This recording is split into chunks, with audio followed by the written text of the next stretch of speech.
이 시간 우리에게 주시는 하나님의 말씀은 히브리서 4장 1절과 2절입니다. 신약 355면에 있습니다. 히브리서 4장 1절, 2절 한 절씩 교독하겠습니다.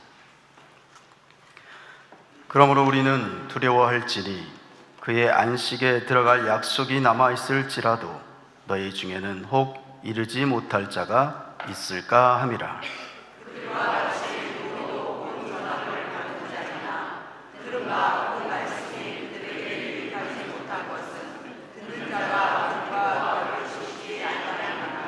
아멘.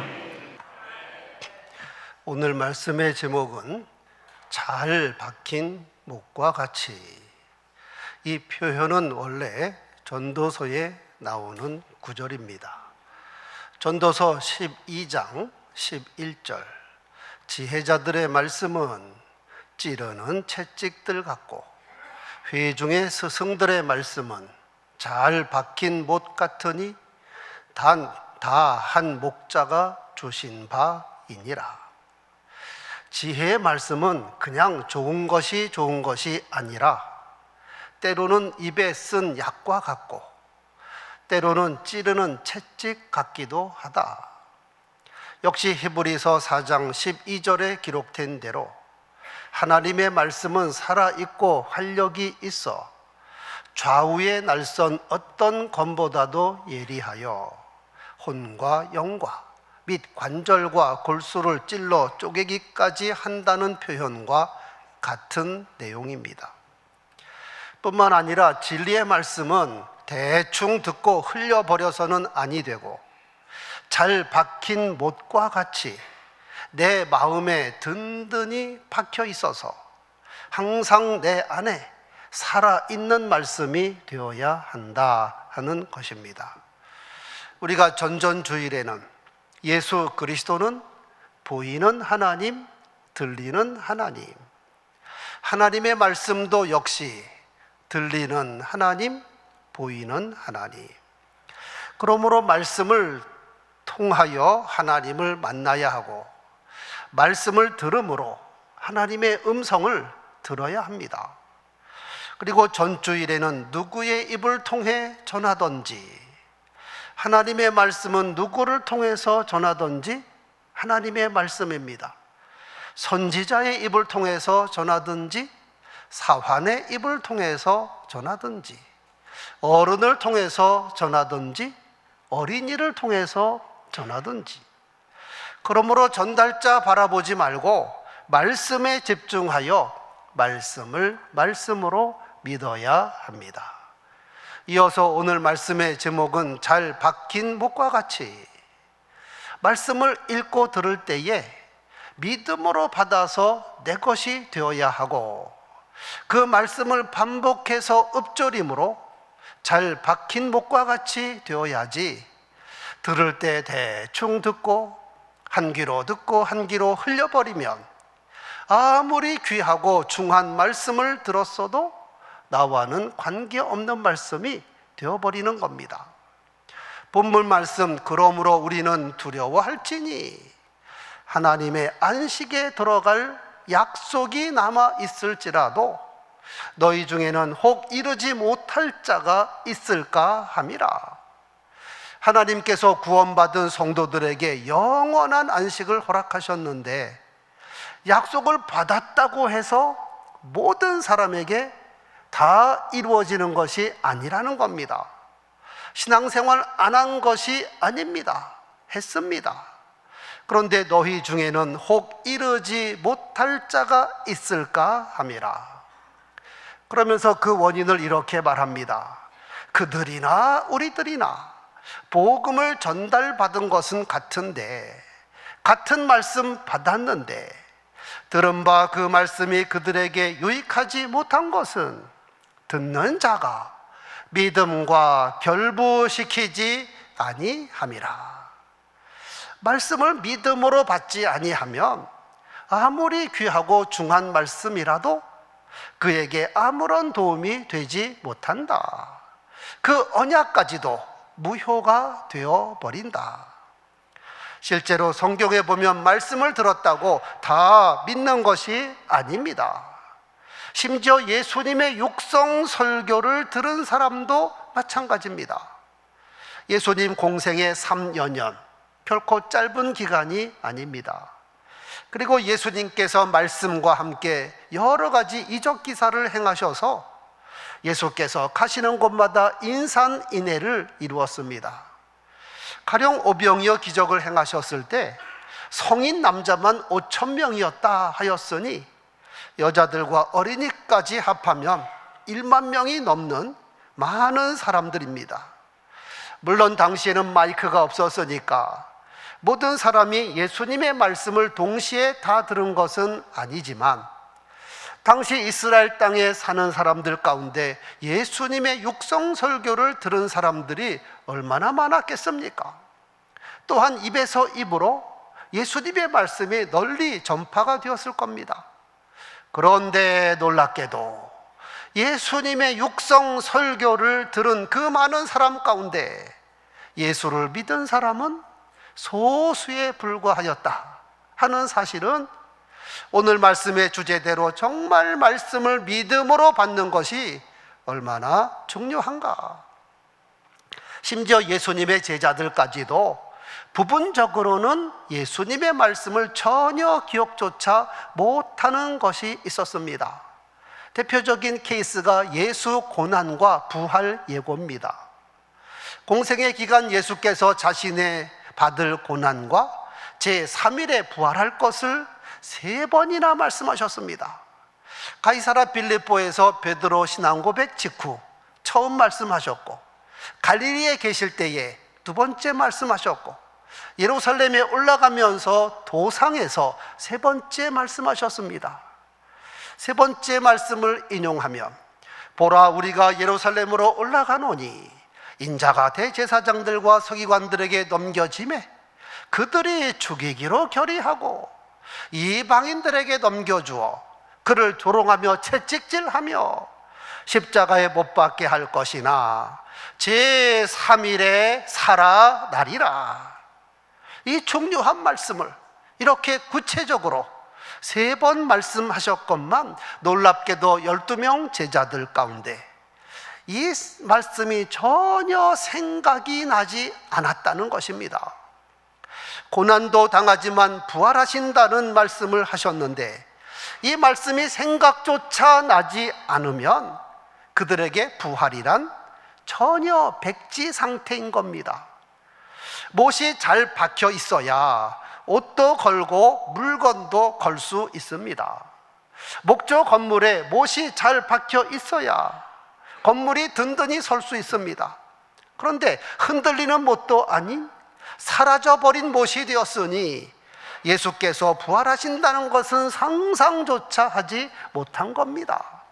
여러분, 예수께서 육성으로 말씀하셔도 그 말씀을 듣는 사람이 믿음 없이 들으면, 그래서 생각조차 나지 않으면 그 말씀은 바람소리나 새소리에 불과하다는 것입니다. 이는 베드로가 설교했을 때나 사도 바울이 설교했을 때나 마찬가지입니다. 지난 주일 말씀대로 누구의 입을 통하여 전달하느냐가 문제가 아니라 말씀을 받는 사람이 어떤 자세와 마음으로 받느냐가 관건입니다. 말씀을 들었는데도 그 말씀이 그들에게 유익하지 않은 것은 듣는 자가 믿음과 결부시키지 아니함이니라. 개역개정판 성경에 들은 바 그 말씀이 그들에게 유익하지 못한 것은 듣는 자가 믿음과 결부시키지 아니함이라 번역했는데, 새 번역에서는 그들은 그 말씀을 듣고서도 그것을 믿음과 결합시키지 않았기 때문입니다. 공동 번역은 더 쉽게 번역했습니다. 그들은 복음의 말씀을 듣고도 그것을 믿지 않았으므로 그 말씀이 그들에게 아무런 소용이 없었습니다. 성도 여러분, 말씀이 누구의 입을 통해서 전달이 되든지 말씀을 믿음으로 받아야 그 말씀이 내 속에 잘 박힌 못이 되는 것입니다. 데살로니가 성도들은 사도 바울이 말씀을 전할 때에 그것을 그대로 믿음으로 받았습니다. 이러므로 우리가 하나님께 끊임없이 감사함은 너희가 우리에게 들은 바 하나님의 말씀을 들을 때에 사람의 말로 받지 아니하고 하나님의 말씀으로 받음이니 진실로 그러하도다. 또한 이 말씀이 너희 믿는 자 가운데서 역사하느니라. 그래서 데살로니가 교회 성도들은 복음을 믿은 지 얼마 되지 않는데 믿음과 사랑과 소망이 다 겸비하였습니다. 믿음의 역사가 나타나고 사랑의 수고를 기꺼이 감당하며 예수 그리스도에 대한 소망의 인내가 충만하였습니다. 그래서 그들의 아름다운 믿음의 소문이 마게도냐와 아가야 지방에까지 두루 퍼졌다. 사도 바울이 그들을 칭찬하였고 하나님께서 대단히 기뻐하셨습니다. 방랑하는 아람 사람 아브람이 믿음의 조상이 되고 복의 근원이 된 것은 그가 말씀을 받을 때에 온전히 믿음으로 받아 그대로 순종했기 때문입니다. 아브람이 멜기세덱의 축복을 받은 후에 여호와의 말씀이 환상 중에 아브람에게 임하셨습니다. 아브람아, 너는 두려워하지 말라. 나는 내 방패요 너의 지극히 큰 상급이라. 이 아브람이 여호와께 물었습니다. 주 여호와여, 내게 무엇을 주시려 하십니까? 나는 자식이 없사오니 나의 상속자는 이 다메섹 사람 엘리에셀이니이다. 아브람이 많은 가축을 소유하고 종들도 많았는데 안타깝게도 그에게는 자식이 없었습니다. 이에 그의 가정이 늘 허전했을 뿐 아니라 나이가 80이 넘었는데 이 재산을 물려받을 자식이 없는 겁니다. 그래서 그때까지 아브라함 생각은 자기 종 가운데 평생 자기를 섬겨온 신실한 종 엘리에셀에게 모든 유산을 남겨줄 생각이었습니다. 하지만 여호와의 말씀은 그 사람이 내 상속자가 아니다. 내 몸에서 날 자가 내 상속자니라. 그러면서 아브람을 이끌고 밖으로 나가 말씀하셨습니다. 하늘을 우러러 뭇별들을 셀 수 있나 봐라. 내 자손이 이와 같으리라. 솔직히 하나님께서 하신 말씀이 사람 입장에서는 황당하다고 생각됩니다. 당사자 아브람은 더 했을 겁니다. 지금까지 나와 내 아내 사이에 자식이 없었는데 이제 와서 자식을 준다? 그리고 그 자손이 번창하여 하늘의 별과 같아진다? 그런데 놀라운 사실은 아브라함이 이 말씀을 그대로 믿었습니다. 마치 잘 박힌 목과 같이 자기 마음의 믿음으로 받았습니다. 아멘, 아멘. 그랬더니 여호와께서 그 자리에서 그를 의로운 자로 여기셨습니다. 창세기 15장 6절, 아브라함이 여호와를 믿으니 이에 여호와께서 그의 의로 여기셨다. 여호와를 믿었다는 것은 말씀을 믿었다는 것입니다. 그 말씀이 아브라함 영혼에 잘 박힌 못이 되었습니다. 이렇게 아브라함이 지속적으로 말씀을 말씀으로 믿어 순종했더니 어디까지 이르렀나? 아브라함아, 너는 내 사랑하는 독자 이삭을 데리고 모리아 산에 가서 내가 내게 일러준 곳에서 그를 번제로 드려라. 우리가 보기에도 아니 하나님, 이거 너무 심한 거 아닙니까? 하는 생각이 듭니다. 하지만 여호와께서 이삭을 죽이려고 한 것이 아니라 아브라함의 믿음을 시험하기 위함이었습니다. 그런데 아브라함은 이 말씀까지도 믿음으로 순종합니다. 이에 사랑하는 독자 이삭을 데리고 사흘길을 가서 모리아산에 도착합니다. 그리고 제단을 쌓고 나무를 벌려놓고 이삭을 결박하여 제단 나무 위에 올려놓고 칼을 빼들었습니다. 아브라함이 이렇게 한 것은 제정신이 아니라서 그렇게 한 거 아닙니다. 두려움에 사로잡혀서 될 대로 되라 한 것이 아닙니다. 그의 행위는 철저히 믿음에서 나온 것입니다. 이미 하나님께서 아브라함에게 언약한 것이 있습니다. 창세기 21장 12절, 이삭에게서 나는 자라야 내 씨라 부를 것임이라. 이 말씀은 이미 아브라함 마음에 잘 박힌 못이 되어 있었습니다. 그런데 이삭은 아직 씨를 받지 않았습니다. 그런데 그를 번제로 드리라? 사람의 생각으로는 모순입니다. 하지만 아브라함은 믿음의 생각을 하였으니 하나님의 언약과 이번에 하나님의 명령이 둘 다 사는 방법이 있을 것이다. 즉 내가 이삭을 번제로 드리더라도 틀림없이 하나님께서 그를 다시 살리셔서 씨를 살릴 것이라는 믿음입니다. 이 내용이 믿음장 히브리서 11장 17절에서 19절에 기록되어 있습니다.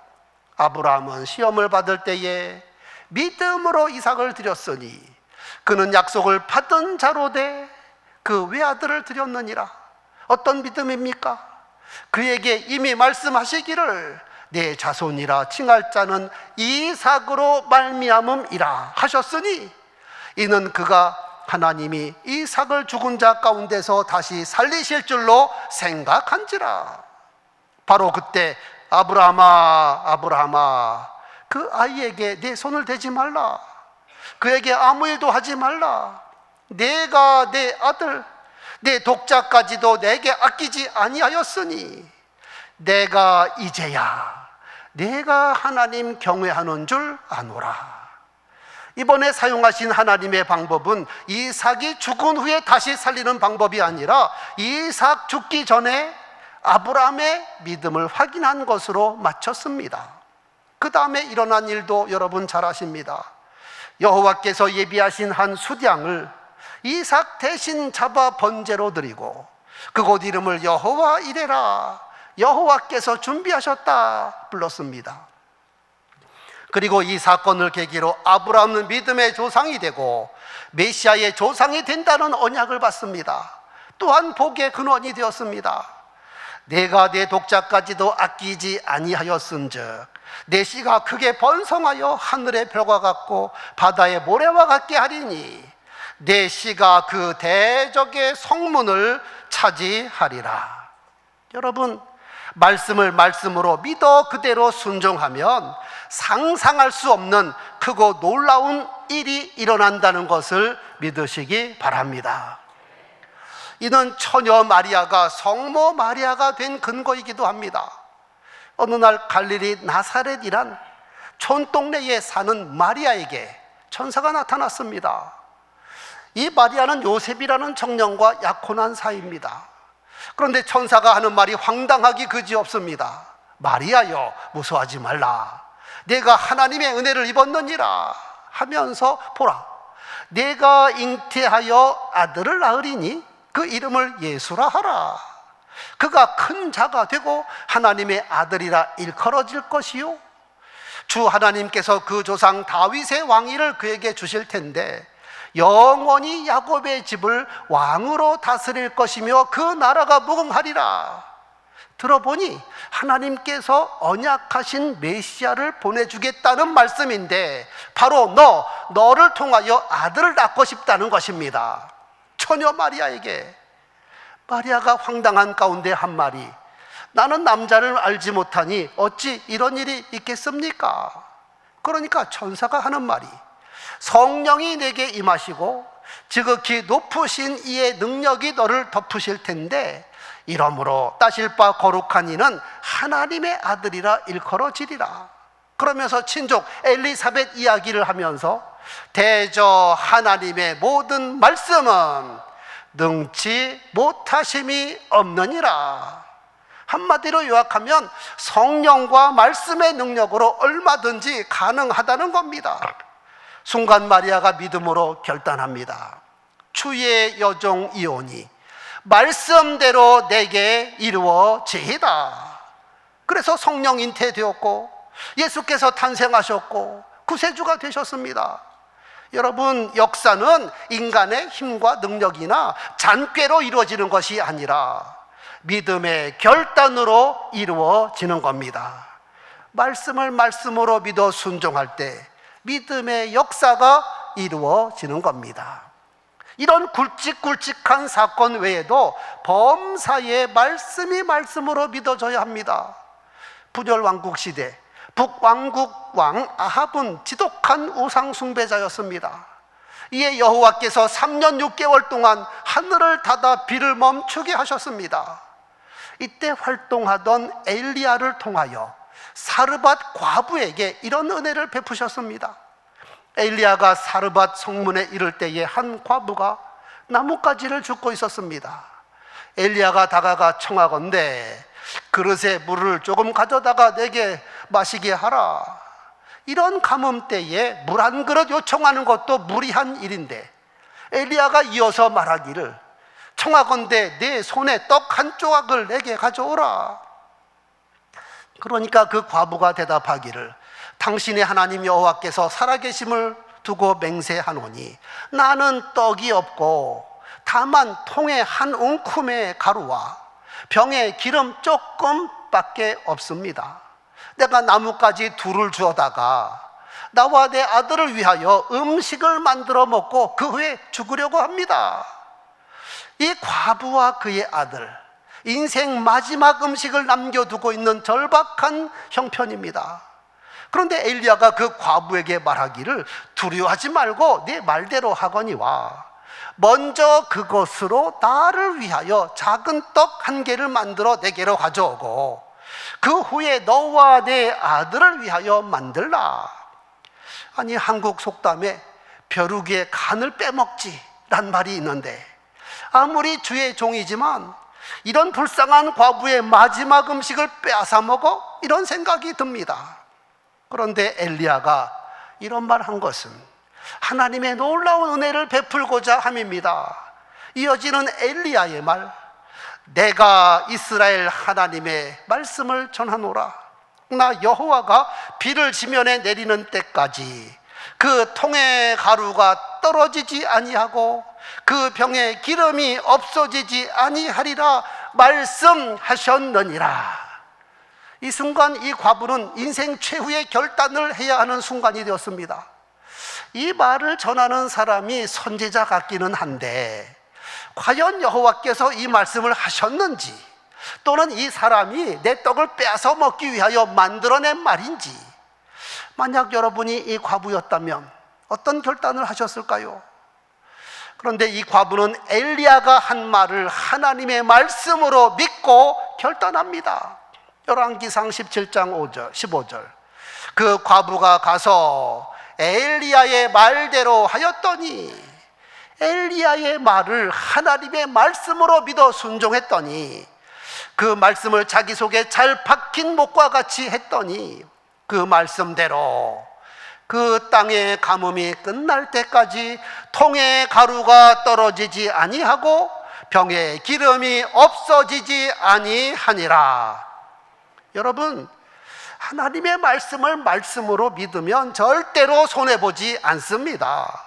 말씀을 말씀으로 믿어 그대로 순종하면 크고 놀라운 역사가 일어나는 것을 믿으시기 바랍니다. 포도주가 떨어졌는데 물을 갖다 부으라 하시면 토를 달지 말고 물 갖다 붓고, 물 갖다 부었는데 떠다 주어라 하시면 이유 달지 말고 떠다 주고, 그물을 깊은 곳에 던지라 하면 그대로 순종하고, 그물을 배 오른편에 던지라 하시면 왜 오른편입니까? 따지지 말고 그대로 순종하고, 죽은 지 나흘이나 되었어도 무덤문을 옮겨 놓으라 하시면 토를 달지 말고 그대로 순종하고, 니느웨로 가라 하면 가고, 외치라 하면 외치면 되는 겁니다. 일하시는 것은 하나님이시요 말씀의 능력이 역사를 이루는 것입니다. 우리 모두 말씀의 사람, 믿음의 사람 되기를 소원합니다.